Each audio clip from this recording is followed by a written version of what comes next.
Okay, great. Thank you for registering for tonight's Network Prospect webinar, Nailing Your Niche with Ella Mazur Creative. My name is Daniel Adams. I'm the Economic Development Manager here at City of Prospect. I'll be the MC this evening. I'd like to give a quick shout out to Emma Grivell from our team, who's currently behind the scenes running all the tech for the webinar. We're thrilled to be hosting another Network Prospect webinar online as we continue to try and face these uncertain circumstances by delivering a new free format. As things are starting to settle down in South Australia and restrictions are starting to slowly lift, we might keep delivering this for a little bit longer, but our format might change going forward.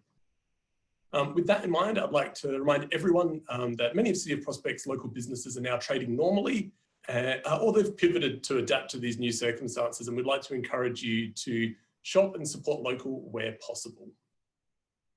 We'll be releasing more information about future webinars through Network Prospect's business newsletter or through our social media channels. So please check out networkprospect.com.au or any of our social media channels by searching Network Prospect.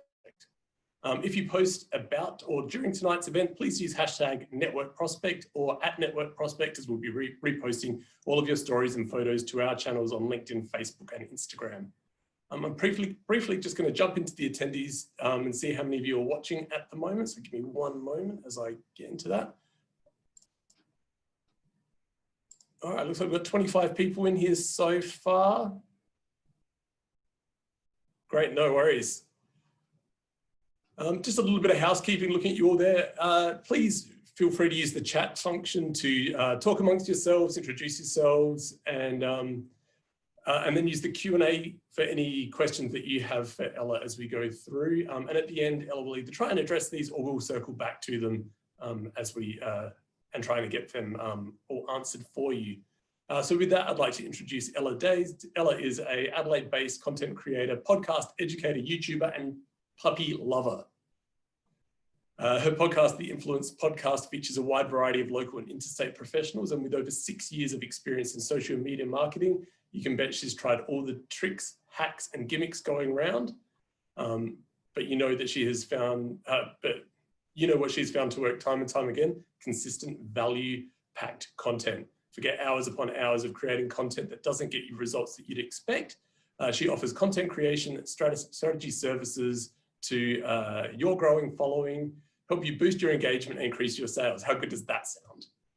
Ella Mazur Creative is a social media content creating and marketing company aiming to assist businesses to achieve their goals by utilizing social media tools. So with that, I would like to thank and introduce Ella. Hi. Thank you so much for having me. I'm very excited to educate you all on how we can nail your niche. So we'll get started straight away. Now, before I get into it tonight, I thought in the chat we could all talk, we could all put our business names and put your Instagram handle as well. And I'll make sure that I go check it out after. So make sure that you put it in the chat and put it in as the link, not just the name. And that way I can go through and I can have a look and I can see if I can give you guys any more tips as well. So as you would have heard, I have been doing this for about 6 years. Before I get started into tonight's session, I will give you a little bit of background into what I have done and why I'm actually here teaching you as well. So I did study a Bachelor of Communications, majoring in Public Relations and Marketing at Edith Cowan University in Western Australia. And in 2015, I graduated from there. The year before that, I started my first business that was Ella and Jackson. So this was a swimwear, activewear label. And I started this because I also studied a minor in fashion design and I had a really, really strong passion for fashion. If you follow me on Instagram, then you would know this as well. So that's why I wanted to start this business. In Perth, I found it really, really hard to actually find a job. And I did a bunch of internships. I worked a lot for Perth Fashion Festival and a lot for other designers around Perth, none of which had the opportunity of a job at the end. So I was like, okay, well, screw it. I'm going to start my own business. Everything that I've learned at uni, I'm going to try and do myself. I did have a business partner as well, and she helped a lot with the design aspect. But of those 5 years, I built the branding and I built the Instagram to about 12,000 followers. We have since stopped the business because this business, El Mazur Creative, has really taken off. I started it in 2018 when I did move over to Adelaide, and that was because I was working for a few other businesses, especially in Adelaide, helping them with their social media and Instagram. And I was getting a lot of inquiries just from other small businesses, and I was getting inquiries mainly from word of mouth referral. So as there was a demand, I was like, okay, well, this is giving me the confidence to go out and do this on my own. So that is why I started El Mazur Creative. So since then, so let's say not this time last year, maybe in February, March last year, I had about 3,000 followers, and I was using my Instagram a little bit for business, but probably the end of March, I really decided, no, I'm going to go all in and really focus on growing my Instagram account and use it for business, use it to attract clients and use it to grow my YouTube channel, grow my podcast channel. So in April last year, I launched a YouTube channel, and that was so terrifying for me, of being in front of the camera, and it was so unnatural for me to actually sit there and talk. So YouTube was daunting for me, but a year later, I feel really comfortable in front of the camera. So it just goes to show that consistency and practice can actually attribute to doing something that might scare you into actually turning into a viable business as well. And at the end of last year, my husband and I launched a podcast called the Influence Podcast, and it's all about social media. We interview a lot of other business owners on there as well. So if you want any other tips from other incredible business owners, the last guest that we had on there was Sophie Goodlin. She's incredible. So check that out if you do want to listen, and if you do already follow me, then thank you very much. So a little bit about what I do. I have 2 different strategies on my Instagram account. So I have a passive strategy that is for my audience, and I aim to educate my audience through all of my content that I deliver.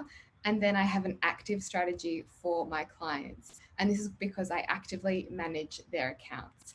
Something else I do as well is coach businesses on how to use their Instagram and how to actually grow your audience and get those sales that you want on Instagram, which I know that that's what everybody wants at the end of the day. So today I'm going to teach you how to nail your niche. And this is the fundamental that you need when starting your business and when starting your Instagram. And I'm going to tell you why as well. So if you don't have a niche, this is what you can do in order to identify who it is that you're speaking to, because when you're trying to speak to everyone, you are essentially speaking to nobody. So I see this all the time with my coaching clients. People are too scared to narrow down. They're too scared to get specific because they think, no, if I'm speaking to only this small amount of people, then I'm not speaking to all of these other people, which that is not the case at all. Even if you are let's, for example, say you are a personal trainer and your content is speaking specifically to postpartum mums and they're trying to lose the baby weight, you're still going to attract other females that also want to increase their fitness. So you're not going to just speaking to one person. And even if you have a primarily female audience that you are trying to attract, you'll still attract males. So even if you say that I'm speaking to mums or I'm speaking to women, you will still attract everybody else. But it is much easier when you're starting to know the one person that you're speaking to and speak to them specifically rather than to everybody. Now, your business page can evolve, and definitely you can evolve your niche as you grow. However, you need to remember that when you're starting, you do want to start small, you want to start specific. If you think of it in a way like a doctor, you'll pay more money to see a specialist in one area rather than just seeing a GP when you have a heart condition. So think of it that way, that you are a specialist. You are an expert in one thing. And this applies to both a product and a service-based business. If you're focusing on one thing at a time, it also gives people a reason to follow you and a reason for them to keep coming back to your page, which is also important. You want to give out value, but you want to have that repeat customer, that repeat audience coming back to you. So how do you actually identify your niche? Let's start with what your niche is not. So the biggest mistake in marketing, especially on Instagram, if it is your business and you are speaking to your audience, people tend to make it too much about themselves. And you'll see this translate onto the website copy, in people's bio. It's all about themselves, and that is not going to work for you at all. So you'll also see on people's websites that it's almost like a resume. This is everything that I've done. That is not speaking to anyone. You need to be speaking to people's pain points, which is something that I'll explain in a few slides' time as well. It's also not empowering or about being positive and all of these other outcomes that might happen when somebody does engage with your service. So it's not all these fluffy terms, which you'll also see in people's bio. You'll say that I am empowering women to feel their best self, or I am trying to be, I'm trying to create a positive atmosphere, and that is not your niche. That is maybe an outcome. What will happen when somebody does engage with your service or buy your product. They will feel really happy when they engage with your service. They will feel more confident after they engage with your coaching services. So that is not your niche. Your niche is also not an industry. It is a subset of the industry. So something like wellness, that is not your niche. Beauty is not your niche, and fitness is not your niche. It's more about what do you do in the beauty industry? Who are you helping? So you'll see a lot of people are brow specialists. And then in your bio on Instagram, it will say that you are a brow specialist. And then you can even put a specific place like Adelaide. So you could say brow specialist Adelaide. And that's exactly what your target audience is going to search for when looking for your business on Instagram. And it can be as simple as just changing those few words in your bio, and then all of a sudden you're getting new followers, you're getting new clients because people can now find you. It is something that you are specializing in. It is one thing that you are good at instead of being good at everything. It is narrowing down, and it's also something that you enjoy doing. So don't choose something that you absolutely hate doing. You will hate the business and it will not grow and your page will not thrive. It is also something though that there is a demand for. So I'm going to teach you tonight how to research and how to listen to your audience so that you can understand that there is a demand for your business, for your product, for your service, and how to find that out, because there needs to be a demand, otherwise you will not get results. So that is the easiest way to see if your business is going to work. Is somebody else doing it? Is it working? Is this what people are Googling? Is this what people are asking for? You can use the search engine. You can use Google, and there's other ones that I can't remember it right now, but I'll tell Emma to tell you guys tomorrow. But there is a search engine that you can use that will ask a question for anything in your industry, and it will literally tell you what people want to know in your industry. So I think that's pretty cool. Now, when you need to lead with something that is specific. So the 3 questions that you need to ask yourself when identifying your niche is, firstly, who are you talking to? What are you talking to them about? And what problems of theirs are you solving? So if you can identify these 3, you are going to be on your way to understanding your niche and who you're speaking to. So this is how we can break it down. What industry are you in, first of all? So if you are, let's say, for example, my business, I'm in the social media Instagram industry. then who are you helping specifically in that industry?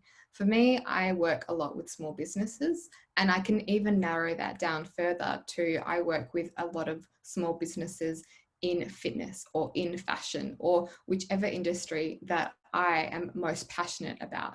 Because I can tell you that even if you say I'm a social media manager for small businesses in the fashion industry, you're not going to run out of people to work with. You're still going to attract all of these other people in all of these other industries. So saying that just makes you the expert in that field. Then what are you helping them to do? So we've understood that I do social media, I help small businesses, and what I do is I help them learn how to grow and monetize their business by using Instagram. So you can see how I have broken it down, I've made it really clear, I've made it really simple. And if somebody that has never come across me, my page or my business, they're going to read that and they're going to know exactly what I do. And that is what you need to do. And that's what you need to have written in your bio and on your website. So when somebody comes to you, they're like, oh yeah, I know what she does. She can help me. I need somebody like that. Let me know in the chat if that makes sense. So now I'm going to teach you how to know who it is that you're speaking to. So these two skills that you need to have, they don't just apply to Instagram, they apply to marketing in general. But if you can nail this, then you will never run out of content ideas and you will always be speaking to your ideal client or customer's pain points. And they are that you have to learn how to listen and to research. And it might sound really, really simple, but I can tell you the amount of times that I do coaching sessions and I'm like, okay, so have you done research on this, this, this, and this? Who are your competitors? Do you know who you're speaking to? Do you know what they're struggling with? And the extent that they can tell me is maybe they've done their target market and they've done their ideal client avatar. We don't know their pain points, we don't know their struggles, we don't know what's making them happy, and we don't know what language they are using, so we don't know what language to use to speak to them, which is really important to understand.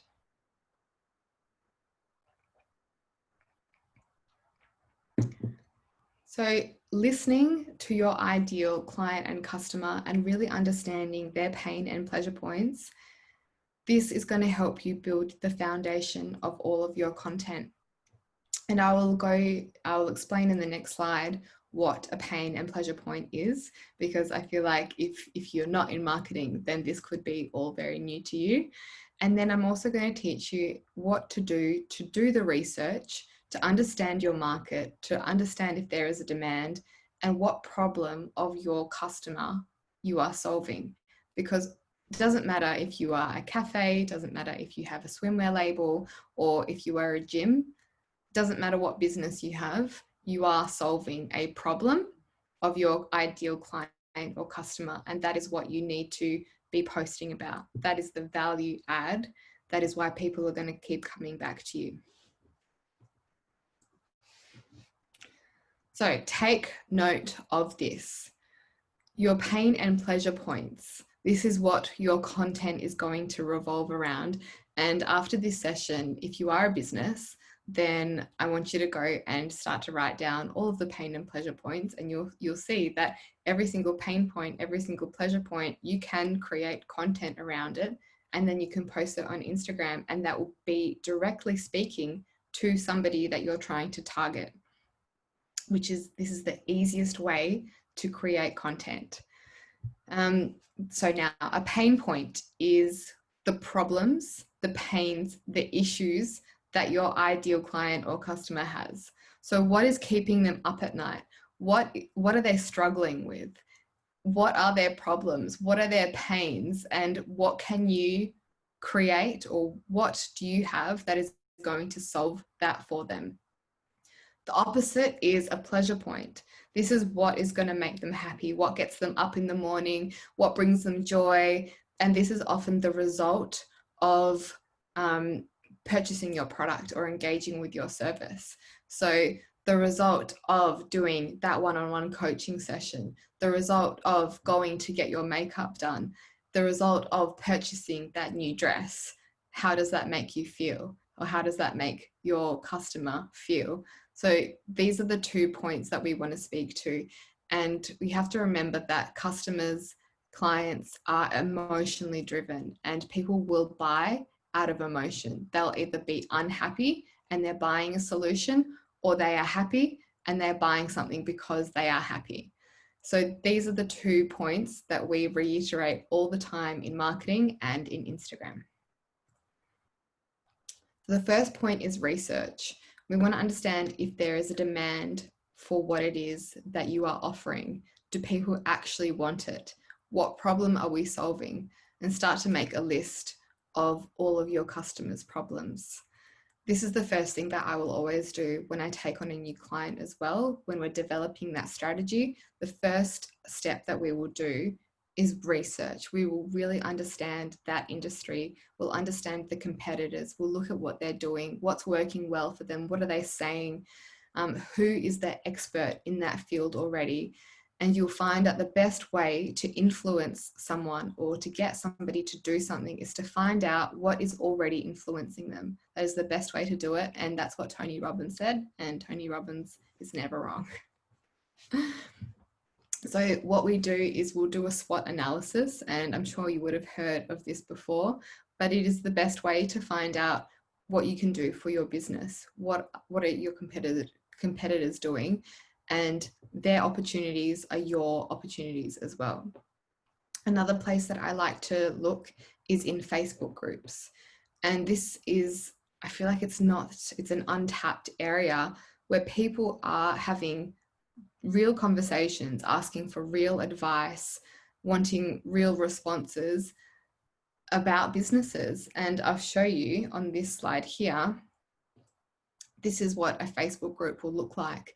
And here on the left-hand side, it says, search this group. Now, this is where you can put in the keyword of your industry. And for as an example, for one of my clients, she's a cosmetic injector. So here in this keyword, we have written Botox.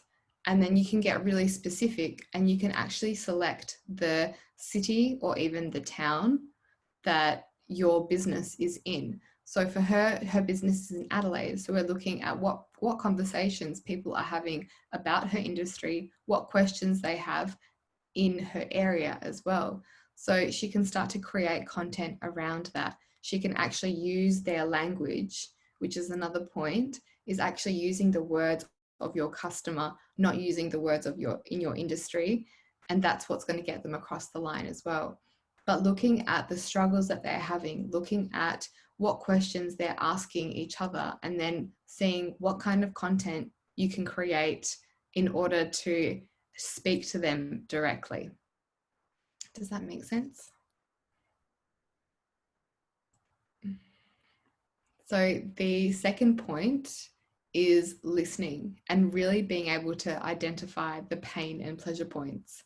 So we can start to ask how your product or service is going to solve their problems. So with who we are speaking to, we're seeing what conversations they're having. Now we want to really listen to them and start to write down what problems they're having. And a good way to do this is maybe to have a note or a Word document and start to write this down. And I'll do this even for my clients as well. When I'm managing their accounts, if I see that somebody's asking a question all the time, or if I'm looking in these Facebook groups and I can see something related to their industry, I will just jot it down in the notes, and then that is a piece of content that I can then write about. And I know it's addressing a key problem that their ideal client or customer is having, and I can speak to it directly. And then they'll see that and be like, how did that person know? How does this business know that these are my struggles? It's your job, if you are in that industry, to understand the struggles of your ideal clients and customers. Otherwise, the content that you'll be creating is for yourself, essentially, and it's not for them. But that's what I was saying before, that is the biggest mistake in marketing, is that people, the marketer, the business, makes it all about themselves and not about the client or the customer. You might think that something is really valuable, or you might think it's beautiful, but it's what you think. You need to do the research, and you need to listen to your customers and understand what it is that they want. What are they struggling with? And this is how we are going to actually get their attention.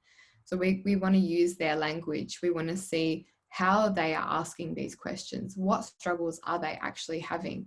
What brings them joy? What is the result of the offer that you have that is going to bring them joy?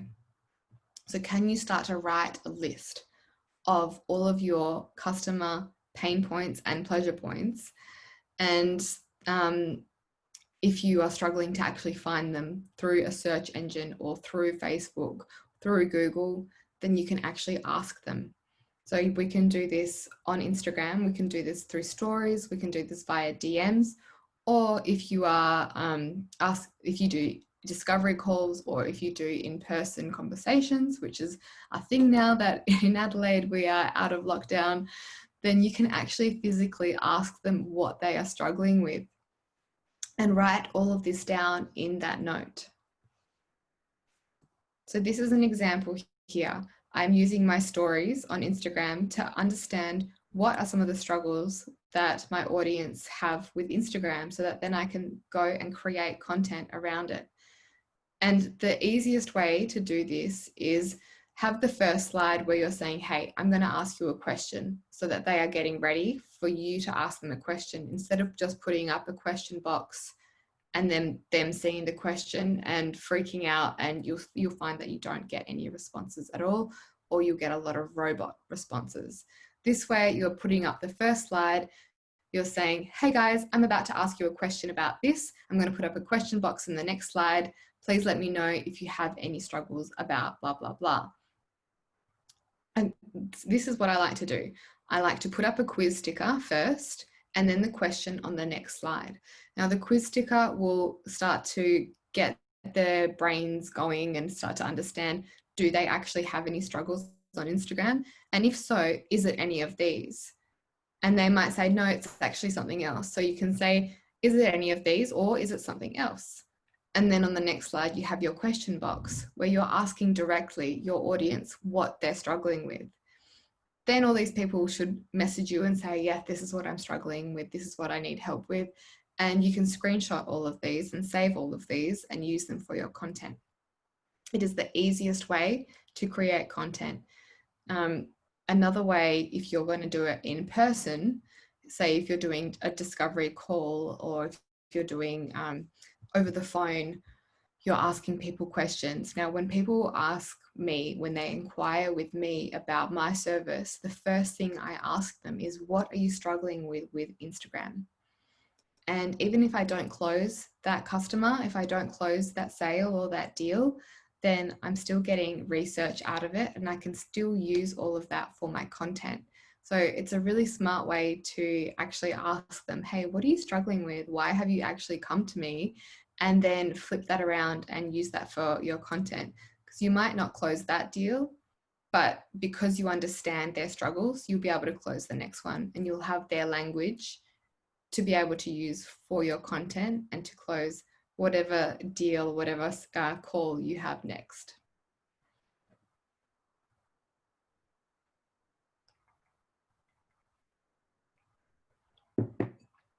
So I've got some examples here. These are some of the clients that I work with. So the first one, she is a makeup artist, and we were trying to think of some pain points that maybe a bride would have. So she works a lot with brides, and we're trying to create content that is really speaking to the brides, instead of just saying, hey, I do bridal makeup and this is some of the looks that I have done.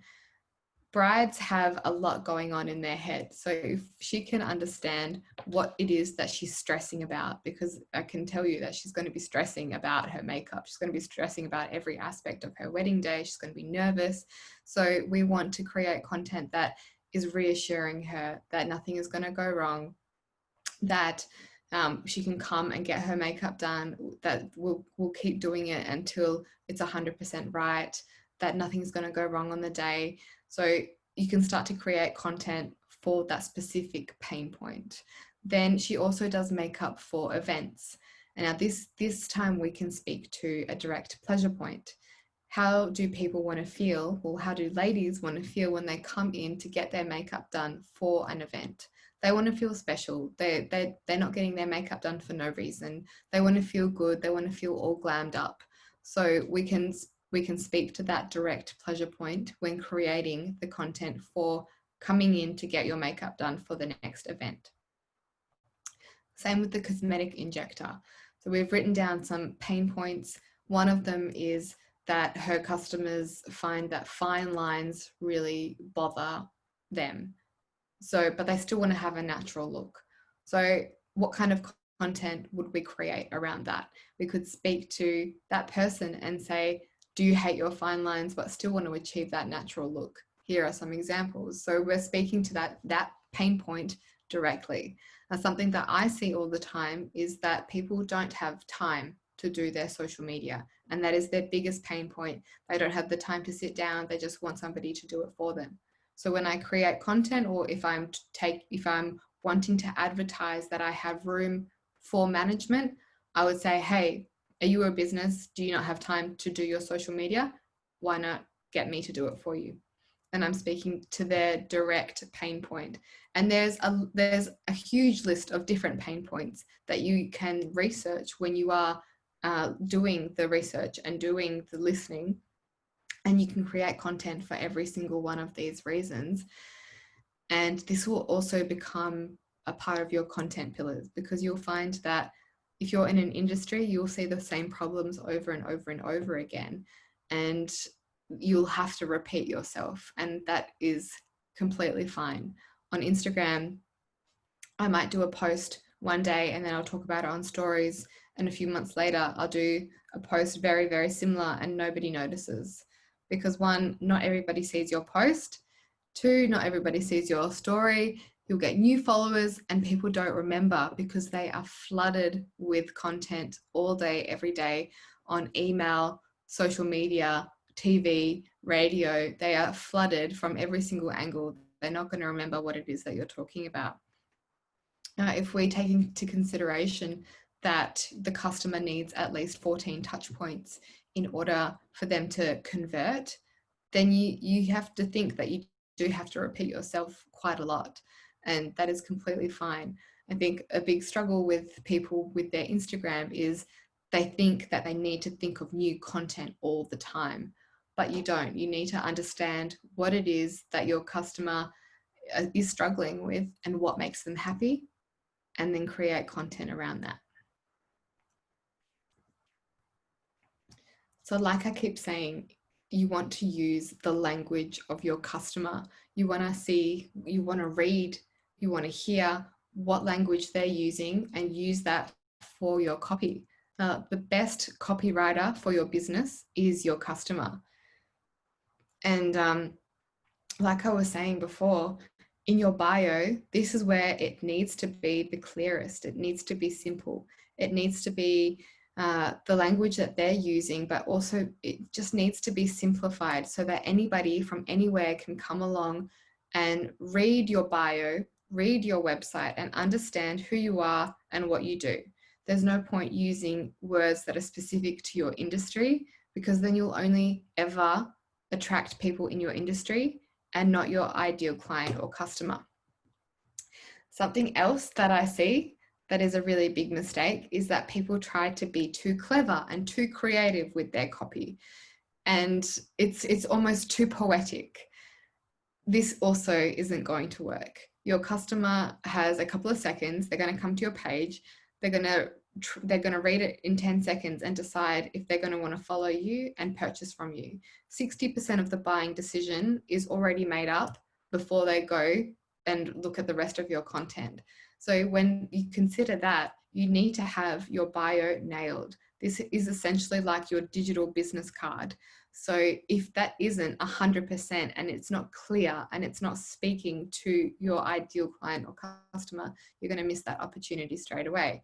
So there's no point writing in there that you love coffee and you love fashion and you love travel and that you have a dog and that you're a mum of 3, unless you are specifically a mummy blogger, or you're speaking to other mums directly and that's your niche. If those items are your specific niche, then you cannot have them in there.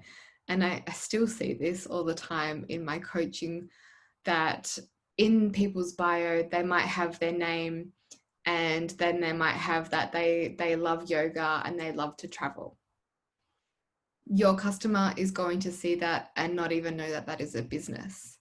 So you need to take that into consideration.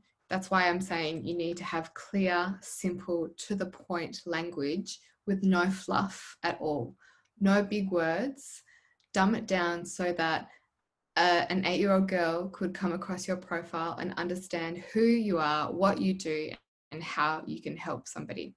You can inject the fluff and your brand voice into your captions and into your stories, but don't have it in your bio and don't have it in your website copy. It needs to be the language that they're using, and it needs to be speaking directly to their pain points. So the best way to do this when you are trying to write your bio is to use a hook statement. And I've written an example here, but there's 2 different types of hook statements that you can do.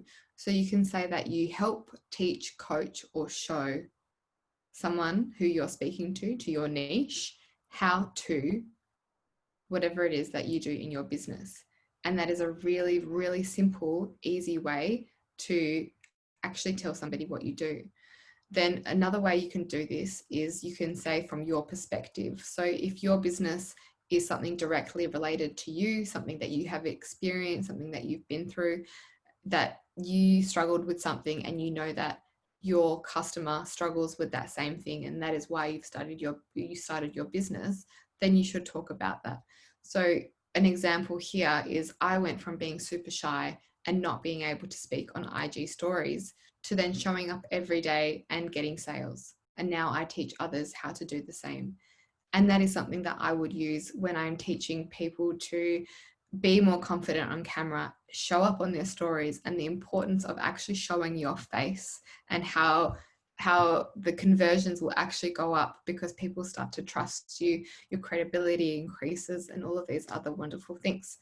So these 2 different statements, you can take a screenshot, but have a play around and try to see if you can implement them into your business as well. Now, the next thing that I want to talk about is learning what to post and marketing the result. So this is essentially the pleasure point. This is what your customer wants to feel after they purchase your product or engage with your service. So how are they going to feel? But they don't want to know how it's going to be done though. They just want to know, okay, they want to purchase the Instagram course because it's going to help them grow and monetize their business, but they don't want to know that it's going to be 8 weeks, and they don't want to know that it's going to cost this much. They just want to know the result. Because it's all about creating that feeling, it's all about using the result and using your hook statement in order to draw them in. So what does your audience need to know? How are you going to solve their problems? This is the result that you're marketing. And I've got one Adelaide business here, and the other one is Spell, who I'm sure that most of you know.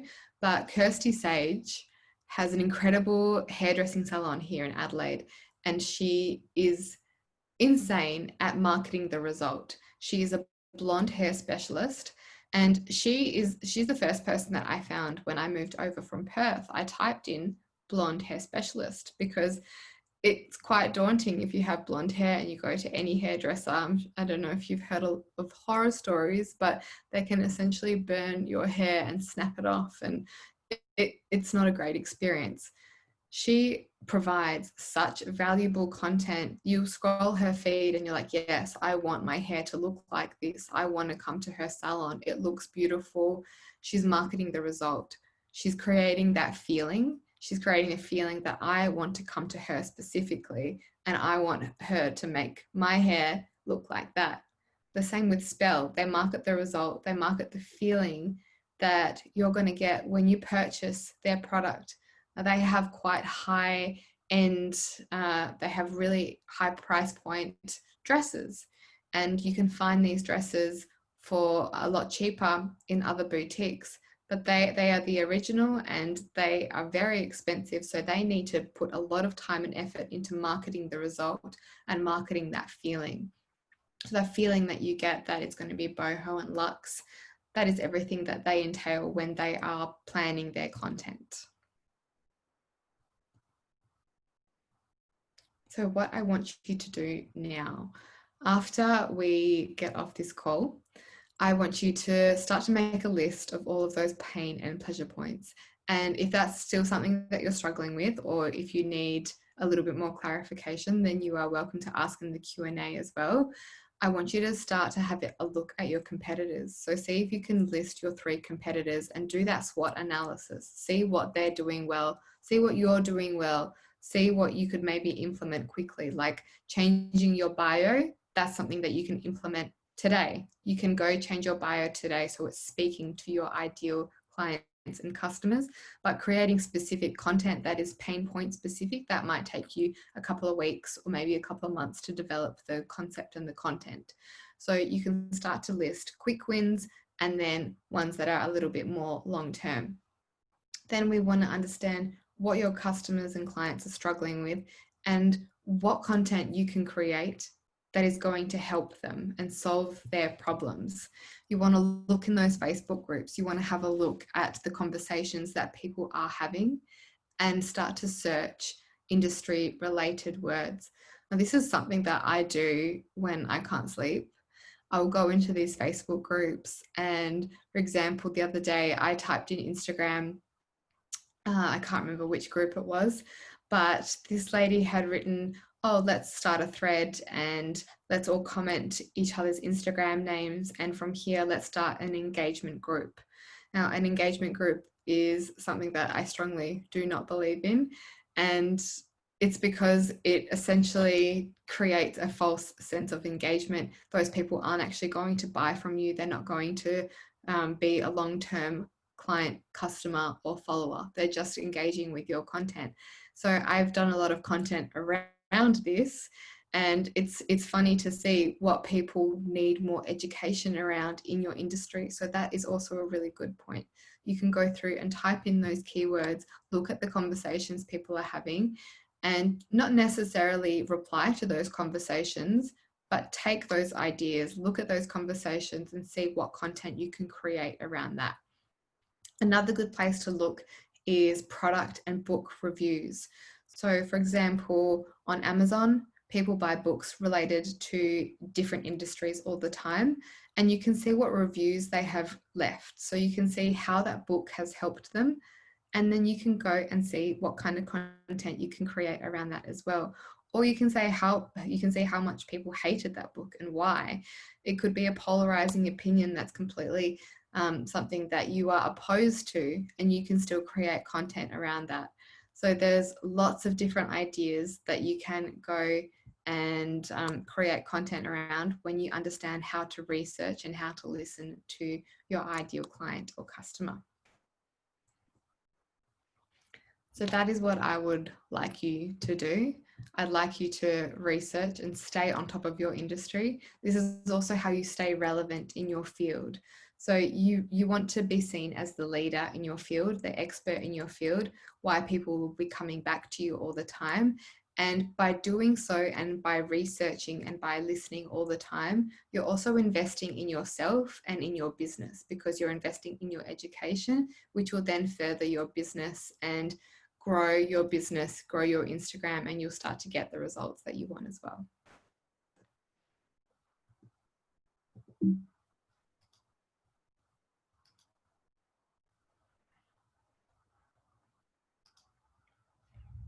Cool. So that is all from me. We'll see what questions anybody had.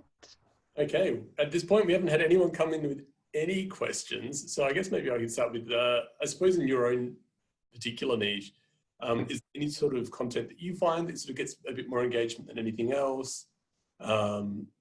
Yeah. Like, what do you find kind of works for you? Obviously, yours is different from what everyone else is going to have to do, and they're going to have to do their own research. Yeah. While we wait for some questions to come through, we could start there. So I find I have that two-way conversation with my audience all the time. So I'm always asking them what they're struggling with, what I can help them with. I try to create my content to be really educational and really valuable for them. But then I also make sure that I integrate connection content. And this is something that I talk about in my course, and something that I talk about in my coaching sessions, is that you should be posting 3 types of content. One is that value content. So you have those tips and tricks that are relevant to your industry, and you can do this in any industry. It doesn't matter if you're a product or service-based business. Then you have that connection type of content, and this is where you would tell stories that are specifically related to you, something that you have been through. Maybe there's a customer that's been through something, but I find that that also gets a really high engagement rate, because people will say, yes, that's happened to me, or I've been there. An example might be, the other day I did a post about this telemarketer talking to me on the phone, and he was on the phone to me for over an hour, and he was just pushing this his business down my throat. And I know it's my fault. I should have hung up the phone. In an but hour, he's done pretty well. An hour, I know. But he got me. He was really telling me that I needed his business. And at the end of it, I politely declined. But I did a post about that, and then I related it back to my business, and I said, this is what happened to me. I would never do this to anyone. Who can relate? And I had over 100 comments because people are saying, oh my gosh, this has happened to me. I hate it when people do this. Yes, I don't do business like this. So that's a really important type of content to post as well. And then you'll have your direct promotional content. Okay, I mean, maybe this might follow up a little bit. Teresa asked, what's the percentage response rate on questionnaires on Insta? The percentage response rate. I feel like that varies from every single business, and how many questions you're asking, how active you are. I feel like there's not an exact percent.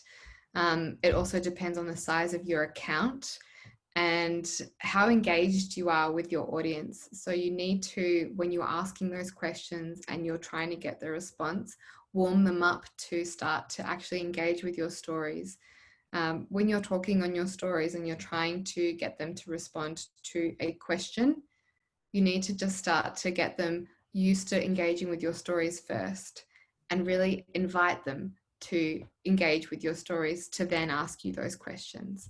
So I feel like there's not a direct response, a percentage. I mean, this is sort of unrelated. I had a friend who got in the habit of just doing questions in his stories. And when he first started doing it, like no one was really, that's fine, whatever. By the end of it, he was asking silly questions, but he'd be doing like 1 or 2 a night. Yeah. And he was getting like quite a few responses, and this is amongst like, his friends. But there was certainly a ramp up, almost training of his audience to get involved. So yeah, that would be something that could happen as well. Exactly. It's getting them warmed up to the idea of participating. Yeah. So I feel like the more you do it, the more it's going to get a better result. Teresa has got a couple more questions here. One said, is Insta the primary means of advertising these days? I feel like, yes, it is. For advertising, you can definitely put ads on there, but that is where your audience is. And it's actually much more beneficial for your business to be on Instagram, because you have all of that data and analytics. Whereas if you're going to put an ad in a magazine, you have no idea how many people are going to see your ad. Whereas if you do an ad on Instagram or on Facebook, you have all of that data. You can target people specifically. You know how much exactly you need to spend in order to get the results you want. And I just feel like in the digital age, you need to be on Instagram if you're a business. Doesn't matter what business you are.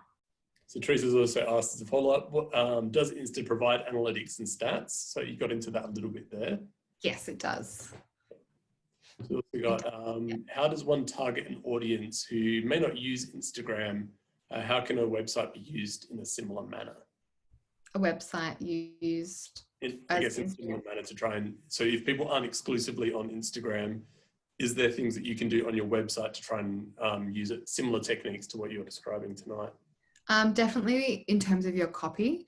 I feel like if you're doing the research and you're really understanding, you're listening to their pain and pleasure points, you should translate that onto your website. Somebody will then come onto your website, and this is how I capture people to buy my digital products or to engage in booking a coaching call. I will list their pain points and I will say, hey, is this what you're struggling with? Because this is how I can help. So I definitely think you need to translate that onto your website as well. I've got a couple more questions. Effie's asked, how often do you post on Instagram? Is it daily? And if so, how many times a day? No, I do not post daily. I think at the moment I might be posting 3 or 4 times a week. When I was first starting my business, I was posting about 5 times a week. I think you need to take into consideration posting every single day. Is that adding value to your audience? Do you have something really valuable to say to them every single day? Or is it just going to become annoying for them? You need to also give them time to see your content and to engage with it, to respond, to ask you those questions. If you're posting every single day, I feel like it's not adding value. In fact, I feel like it could do the opposite and people would unfollow. Okay, so Teresa's also got a follow-up to what we were talking about before, about using your website and your niche on there. She says, translating that, do you mean by using blogs on your website to try and get that niche in there and get that content?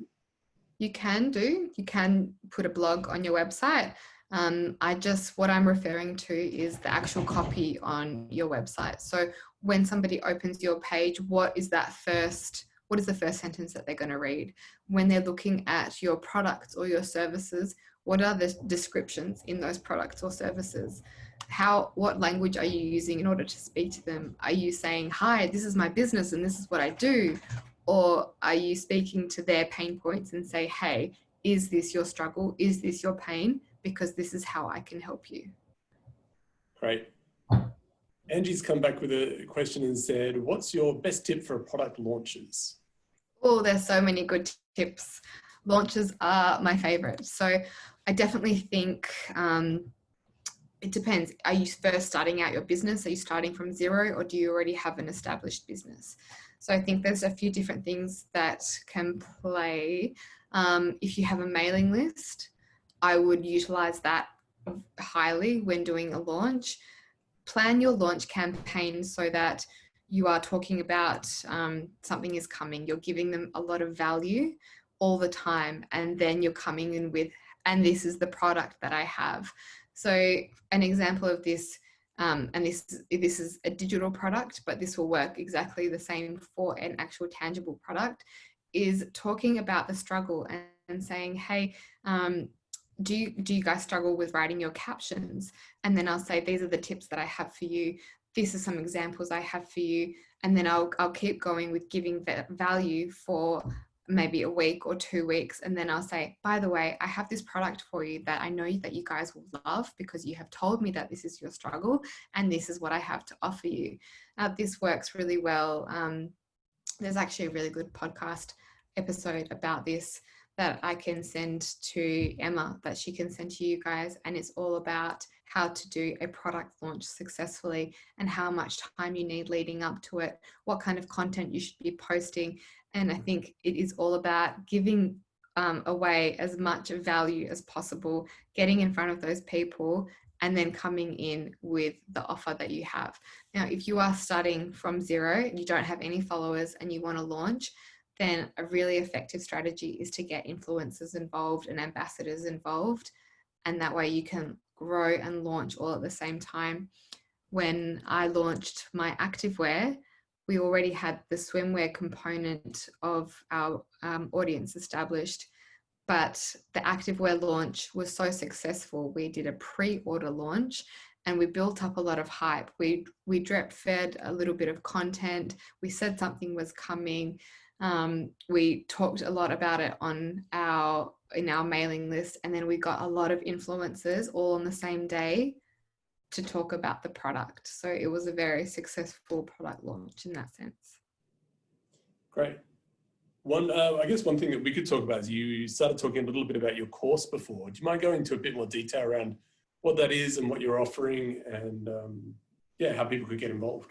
Yes. So Recently, I have just started, I've just launched a 8-week Instagram course, and it is all about teaching you everything that you need to know in order to grow and monetize your business on Instagram, teaching you how to write your bio, what kind of content you should be posting, how to write your captions, how to create your visual content, how to do your stories and use them to actually sell. Because you might find that you'll be posting once a week on Instagram, but you're on stories every single day. You can sell out of your product or sell out of your course just by utilizing your stories correctly. So we do that in depth as well. Then I talk about hashtags and engagement and how to use them correctly. We also talk about how to develop your strategy, put it all together, and then how to approach influencers, work with them, and do collaborations and giveaways. So I feel like it's quite a lot of information. It's very in depth, and there's also lots of really cool downloadable products that come with it. It is up at the moment, and I have offered everybody on the webinar tonight a discount code if you're interested. That sounds really good. I believe you've given Emma the details, so that will go in the follow-up to this.